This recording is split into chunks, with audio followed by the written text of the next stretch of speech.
Summer, 1942. Somewhere in a shattered European village, a sound cuts through the chaos, a high-pitched mechanical sawing.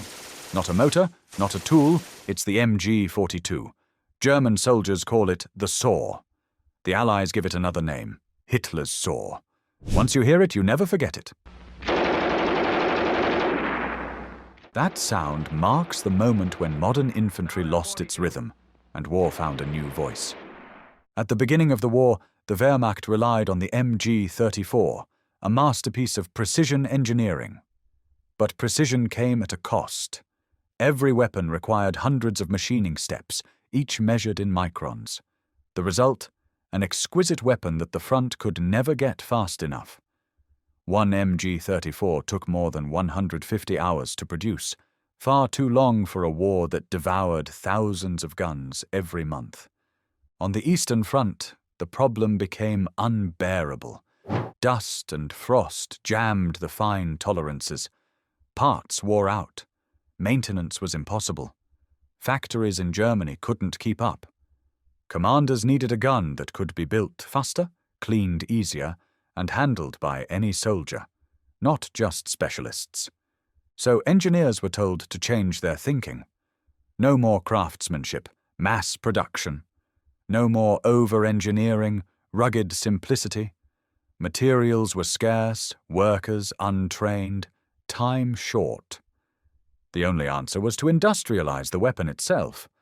Among those leading this effort was engineer Werner Gruner, working for Metall- und Lackwaren Magdeburg.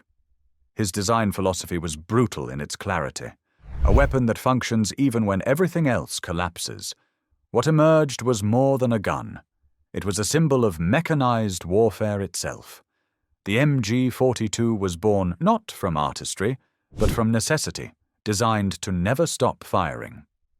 The MG42 became the textbook example of functional design. Gone were the complex, milled receivers of its predecessor. Instead came pressed steel components, welded and riveted with speed rather than precision. It could be produced in a third of the time of an MG34, using half the materials, and still outperform it in battle. Its short recoil roller-locked mechanism formed the core. When fired, the barrel and bolt moved backward together, the rollers unlocking and feeding the next round almost instantly. The result? High reliability even in mud, snow, or sand. But what truly defined the MG42 was its rate of fire, 1,200 to 1,500 rounds per minute. 50 rounds disappeared in less than 3 seconds. The sound blended into a single metallic scream. The origin of its terrifying nickname. Every crew learned the same rhythm. Fire, stop, swap the barrel. After roughly 250 rounds, the gunner opened a side hatch, removed the glowing steel barrel with an asbestos glove, and slid in a fresh one. The entire process took less than 10 seconds. Behind him, ammunition bearers fed belts, changed parts, and kept the monster alive. Production spread across more than 10 factories: Mauser, Gustloff, Steyr, Maggott, Irma. By 1945, around 420,000 MG42s had been built. Few designs in history achieved so much output in so little time. It was adaptable, too.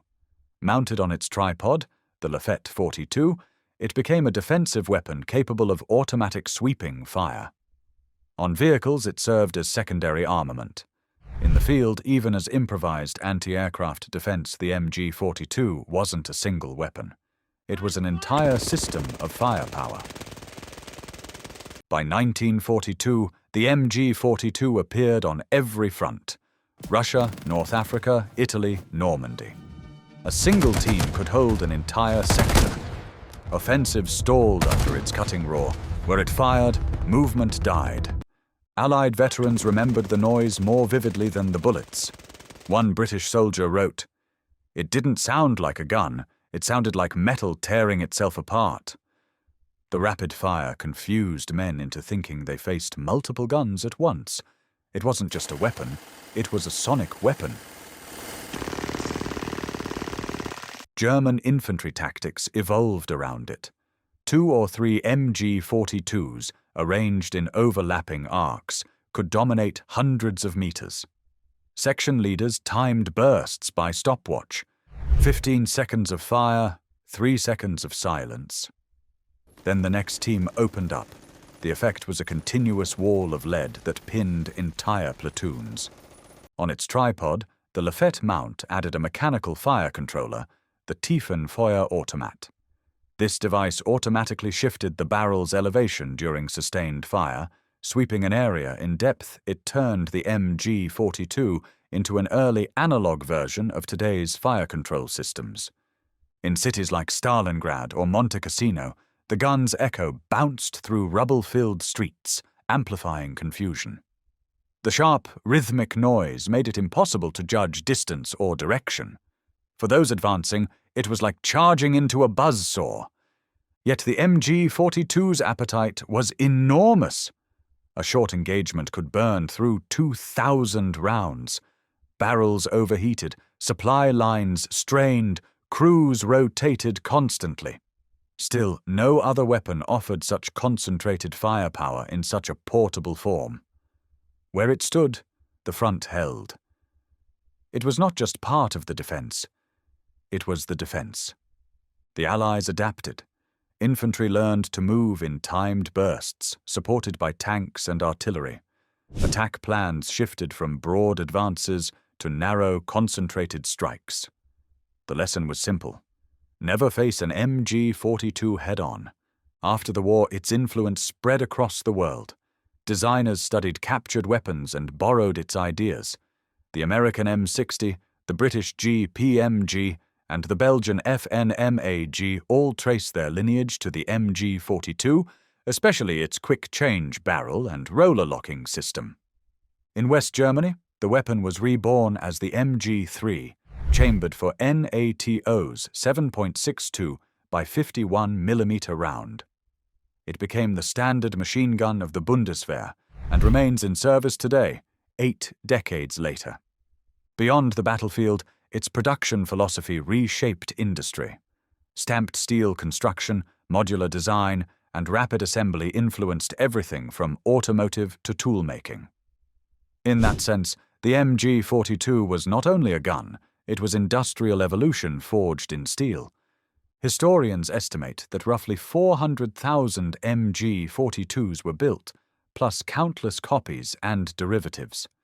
Its echo carried into later wars, Korea, Vietnam, the Balkans for engineers. It remains a masterpiece of simplification. For soldiers, a nightmare of precision and noise. Few weapons have ever combined such efficiency, fear, and endurance. Today, the MG42 rests in museums and private collections, but its DNA runs through nearly every modern machine gun.